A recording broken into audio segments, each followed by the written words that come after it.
Bueno, ahora vamos ya a algo más específico de las funciones, aunque las definiciones que vamos a ver recuerdan mucho a las definiciones de conceptos parecidos para funciones reales de una o de dos variables reales que ustedes ya vieron. Sin embargo, sobre todo van a ser parecidas a- a los conceptos análogos para funciones reales de dos variables reales, pero no se olviden que ahora estamos trabajando en otro ambiente. Sin embargo, las ideas son las mismas. Por ejemplo, en una función real de variable real, ¿cuál era la idea del límite? Y bueno, que el límite de una función era un cierto número si eh, tomando la variable suficientemente cerca del punto hacia el cual estaba tomando el límite, la evaluación de la función daba suficientemente parecida al propuesto límite.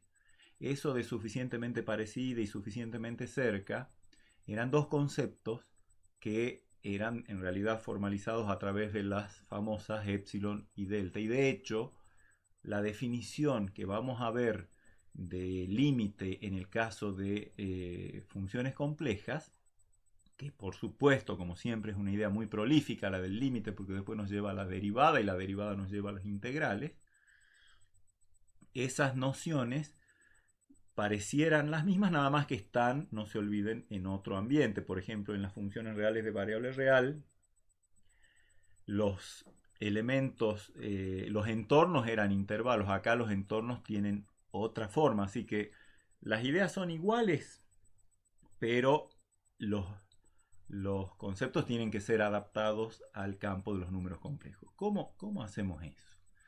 Bueno, supongamos, vamos a dar una definición que no les va a resultar extraña para nada, de límite de una función compleja. Supongamos que yo tengo una función compleja f definida de algún subconjunto de los complejos hacia los complejos, o sea, una función compleja de variable compleja con dominio d.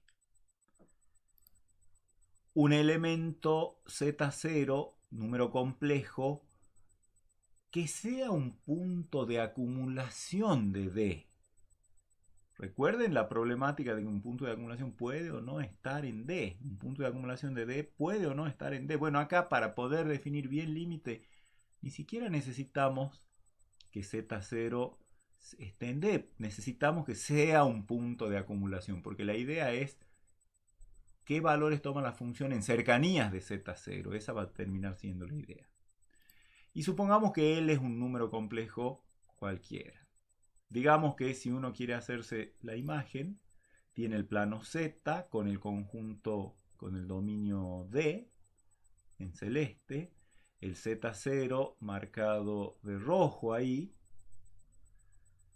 y el L en el plano W siempre. El L, digamos, vamos a definir qué condiciones tienen que ocurrir para que el límite cuando Z tienda a Z0 de esta F sea este L. Entonces Z0 va a estar en el plano Z y el L va a estar en el plano W.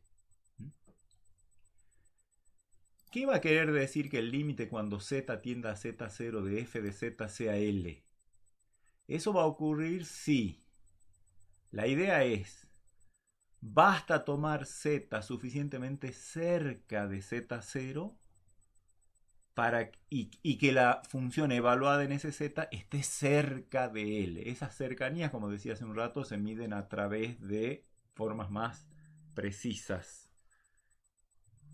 Eh, digamos de epsilon y delta. Así que vamos a decir que el límite de f de z cuando z tiende a z0 es L cuando para cualquier epsilon existe delta, para cualquier epsilon positivo existe delta positivo, estrictamente positivo. No vale delta igual a 0. Delta estrictamente positivo, igual que con el límite de funciones de una sola variable. Tal que cualquier z del dominio que no sea el propio z0, por eso módulo de z menos z0 mayor estricto que 0, o sea, z distinto de z0. Y que esté a distancia menor que delta de z0, esa es la manera de decir cualquier z suficientemente cerca de z0, cuando evalúo f en ese z, estoy cerquita de L. ¿Qué tan cerquita? A distancia menor que epsilon. Epsilon y delta miden esas nociones vagas e informales de cercanía. El límite es L cuando todo Z suficientemente cerca de Z0 y que no sea el propio Z0, F tiene imagen que difiere de L poquito. Bueno, epsilon y delta se encargan de suficientemente cerca y de poquito. ¿Qué quieren decir? Pero la idea es esa. Cualquier elemento del dominio que esté suficientemente cerca de delta tiene imagen que está suficientemente cerca de epsilon.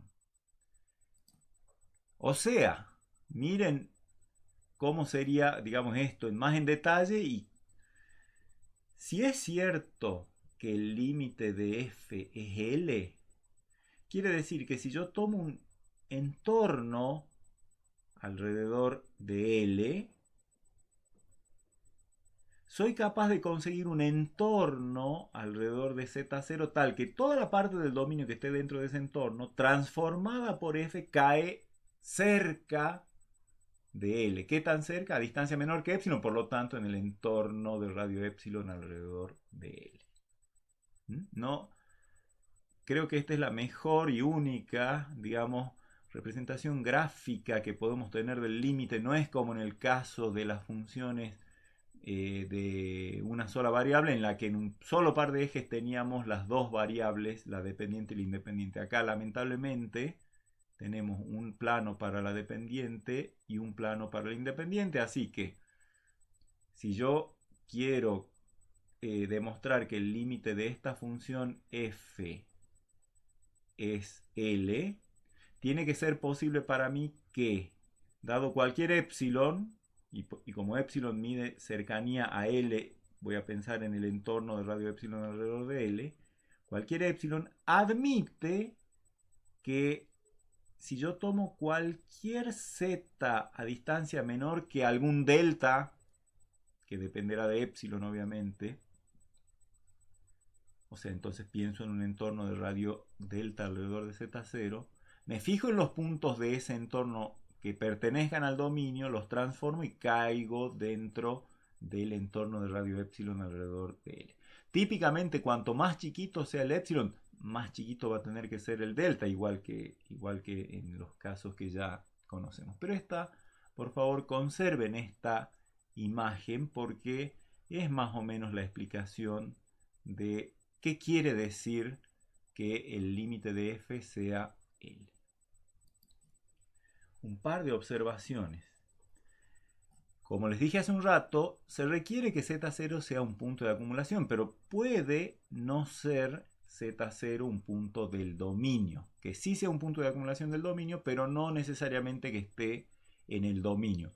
¿Por qué? Porque como siempre los límites en realidad están definidos por los valores que toma la función, digamos, por las imágenes de que corresponden a los elementos cercanos, digamos, entre comillas, a Z0, sin importar cuánto valga f en Z0, si es que estuviera definido. Y si no está definido, no hay problema. Justamente, no se requiere que Z0 esté en el dominio para poder hablar del límite cuando Z tiende a Z0. Sí se requiere que sea un punto de acumulación. Y aunque Z0 estuviera en el dominio, bien podría ocurrir que el límite no sea igual a f de Z0. Vamos a ver algunos ejemplos. Veamos por definición cómo verificaríamos que límite cuando z tiende a este Z0, 1 más 2i, o sea, el par ordenado 1, 2. De la función, miren, esta función, ¿qué hace? A z lo multiplica por esta constante, 1 menos 3i, y a eso le suma un 2i, es como una especie de función lineal. ¿Cuánto valdrá el límite de esa función? Uno tiene ganas de reemplazar a z0 acá y decir, bueno, hacer la operatoria y lo que eso me da, eso es el límite. Bueno, veamos, por lo menos yo les voy a mostrar cómo se hace por definición la verificación de un límite en este caso. Vamos a ver que es igual a 7 más i. No interesa si este 7 más i, por el momento sale de reemplazar a esto acá y hacer las cuentas y que me da justo 7 más i. Veamos cómo sería el uso de la definición para demostrar que para esta f de z su límite cuando z tiende a 1 más 2i es 7 más i. Z0 es 1 más 2i, L es 7 más i, f de z es 1 menos 3i por z más 2i. Su dominio es todos los complejos. ¿Qué tengo que hacer para demostrar por definición que el límite de esta función es este valor cuando z tiende a este z0? Tengo que ver, y por eso lo pongo como signo de interrogación, si es cierta la definición del límite, o sea, si es cierto que para todo epsilon mayor que 0 hay un delta mayor que 0, tal que si z menos z0 es mayor que 0 y menor que delta, entonces f de z, que es lo que tengo acá, menos L, perdón, el módulo, es menor que epsilon. ¿Será cierto? Y bueno, la regla del juego es date un epsilon y date maña para encontrar su delta. La operatoria por ahí en algún punto se parece bastante a cómo lo hacía uno en funciones de una variable, que es arrancar, una manera es esta, ¿no es cierto? Arrancar de esto, digamos, del módulo de f de z menos el propuesto límite y tratar de acotarlo hasta que no pueda más. Entonces yo puedo decir, miren, que el módulo de todo esto, ¿qué puedo hacer acá? Bueno, hagamos la operatoria, es decir, 1 menos 3i por z, ok, acá tengo 2i menos i, que sería más i, y menos 7, simplemente he sacado este paréntesis. Y ahora fíjense, voy a sacar, en este caso, acá adentro, factor común 1 menos 3i. O sea, 1 menos 3i, factor común de z menos 7 menos i sobre 1 menos 3i. O sea, créanme que si yo saco factor común, si yo asocio acá a este menos 7 más i, lo pongo como menos, y entre paréntesis, 7 menos i. Y saco factor común 1 menos 3i, me queda 1 menos 3i por z menos 7 menos i sobre 1 menos 3i. Y como me ha quedado un producto de dos números complejos y estoy tomando el módulo de ese producto, va a ser el producto de los módulos. ¿Sí? Bueno, en todo caso les dejo para que ustedes hagan las cuentas, pero no es más que operatoria algebraica. ¿Cuánto vale el módulo de 1 menos 3i? Raíz cuadrada de 10. Y cuando hacen la cuenta 7 menos i sobre 1 menos 3i, justito les va a quedar 1 más 2i, que es justo el z0. ¿Sí? Hagan en hoja aparte, saquen una hoja, no es una prueba. 7 menos i sobre 1 menos 3i, multipliquen y dividan por el conjugado, resuelvan y les va a quedar esta fracción justito 1 más 2i. Entonces, fíjense, esto es igual, o sea, esto, que es esto, es igual a esto, y esto tiene que ser menor que epsilon, esto ya tiene la forma z menos z0 para este caso. Entonces yo quiero que eso sea menor que epsilon, paso dividiendo este raíz cuadrada de 10 y me queda módulo de z menos z0 menor que epsilon sobre raíz de 10. O sea que, digamos, dado cualquier epsilon mayor que 0, alcanza con tomar cualquier delta que sea menor que epsilon sobre raíz de 10. ¿Por qué? ¿Por qué es así? O sea, hagamos un esfuercito más y veamos que con esta elección de delta van a andar bien las cosas. Si yo tengo que ver si esto se cumple, o sea, si 0 menor que z menos 1 más 2i, menor que el delta propuesto que es epsilon sobre raíz de 10, o en realidad cualquier número menor. Vamos a ver si eso termina garantizando esto. Bueno, por lo que he visto, bajo esta condición, fíjense que ¿cuánto vale esto? Acabamos de ver que es igual a raíz de 10 por módulo de z menos 1 más 2i. Eso independientemente de ningún epsilon ni ningún delta. Siempre este módulo es igual a este producto de dos cosas, a raíz de 10 por esto. Así que, Pero justamente si esto es menor que epsilon sobre raíz de 10, al estar multiplicado por raíz de 10, todo ese producto, o sea, bajo esta hipótesis, va a ser menor que, como les decía, raíz de 10 por epsilon sobre raíz de 10, o sea, epsilon. O sea que, si yo tomo z satisfaciendo esto, que es la hipótesis de mi definición del límite en este caso, va a terminar cumpliéndose que esto, que es el módulo de f de z menos el propuesto límite, es menor que epsilon. Así que está demostrado allí entonces que este límite es así.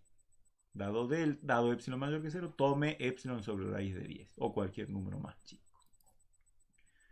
Esta misma demostración se puede adaptar a mostrar que si yo tengo cualquier complejo alfa, cualquier complejo beta y cualquier complejo z0, si yo tengo una función de estas de tipo lineal, o sea, alfa por z más beta, y calculo el límite cuando z tiende a z0, eso queda alfa por z0 más beta. Por definición, la demostración es una imitación prácticamente de esto. Vamos a ver otros ejemplos, lo vemos más esquemáticamente. Supongamos que yo tengo una función que en z0 vale algún valor k', digamos, y para todo z distinto de z0 vale otro valor k. O sea, esta es una especie de función que vale, casi siempre vale k, salvo que en z0 vale k'. Y me pregunto cuál será el límite cuando z tienda a z0. Antes que nada, aclaremos que el dominio de definición es todo el conjunto de los números complejos. Por supuesto que el límite de esta función va a ser k, porque el espíritu de los límites no importa cuánto vale la función en z0, lo que interesa es cuánto vale en las cercanías, y en cualquier entorno, en cualquier cercanía, que no sea el propio z0, la función vale k, así que el límite vale k. Eso sería una demostración charlada, por supuesto, pero si la queremos formalizar, dado cualquier epsilon, tome delta igual a 1, y en realidad podría ser cualquier número el que se les ocurra, y la demostración va a andar. ¿Por qué? Porque si toman cualquier z que no sea z0, en el entorno del radio 1, digamos, o sea, distancia menor que 1, pero que no sea el z0, la función va a valer constantemente k. Y la diferencia entre la función y su propuesto límite es igual a 0. O sea, el módulo de g de z menos k para todo z en ese entorno reducido va a valer 0, que es menor que epsilon. Bueno, les pido que es un ejercicio fácil, y ahí está la sugerencia, cómo demostrar que este límite es así. Háganlo por favor como un ejercicio. Uno un poquito más complicado es el límite cuando z tiende a 1 más i de 1 sobre z más i. ¿Qué tiene ganas de hacer uno? Bueno, reemplacemos y veamos si podemos calcular, y si podemos calcular, ese es el límite. Eso sería informalmente lo que uno quiere hacer. Y si uno hiciera eso, le daría, si reemplaza z por 1 más i más i es 1 más 2i. Pero bueno, eso sería también charlado. Veamos más formalmente que efectivamente el límite de esta función cuando z tiende a 1 más i es 1 más 2i. Para lo cual, lo que vamos a hacer es acotar la diferencia entre la función y el propuesto límite. ¿Cómo se hace esa acotación operatoria algebraica? Veamos, hasta cierto punto. Después vamos a ver cómo nos las ingeniamos. Como un denominador, z más i por 1 más 2i. Y acá tengo 1 más 2i por 1 menos z más i por 1, o sea, menos z menos i. Módulo de todo eso.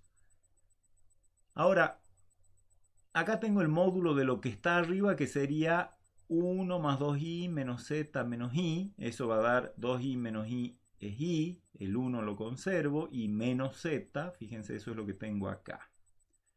Y abajo que tengo el módulo de 1 más 2i, que lo tengo acá, por el módulo de z más i, que lo asocio acá. Total que también por operatoria esto es así. ¿Y eso cuánto da? Bueno, el módulo de 1 más 2i es raíz cuadrada de 5. Así que esto es 1 sobre raíz de 5 por, a esto lo voy a anotar así, z menos 1 más i. Total, fíjense, todo esto que está dentro del módulo es el opuesto de esto, pero no hay problema porque estamos con módulos y el módulo de un opuesto es igual al módulo del original. Así que, y abajo tengo módulo de z más i. Recuerden que estoy tomando límite cuando z tiende a 1 más i, por lo tanto me interesa qué pasa en cercanías de 1 más i. Y el término que está en el denominador, módulo de z más i, ¿qué es? Yo lo podría escribir como módulo de z menos i, o sea, es la distancia desde z hasta menos i. Piensen en un sistema de ejes. Si z anda cerquita de 1 más i, ¿sí? Acá está, z está por acá arriba, cerca de 1 más i. ¿Cómo es su distancia a menos i? Y es grande. Va a ser una distancia grande. Puedo decir que si z está en el entorno de radio 1 alrededor de 1 más i, el módulo de z más i seguro que va a ser 1. O sea, esto se puede demostrar tranquilamente por propiedad triangular, que si la distancia entre z y 1 más i es menor que 1, entonces la distancia entre z y menos i es más grande que 1. Pero gráficamente se lo puede ver. Hagan un gráfico y van a ver, y después también lo demuestran formalmente. Entonces, si z está a distancia menor que 1 de 1 más i, entonces ya tengo una cota inferior para el módulo de z más i, que, o casualidad, está en el denominador, así que las cotas inferiores, recuerden que yo quiero acotar esto superiormente, así que lo que está en el denominador tengo que tratar de acotarlo inferiormente.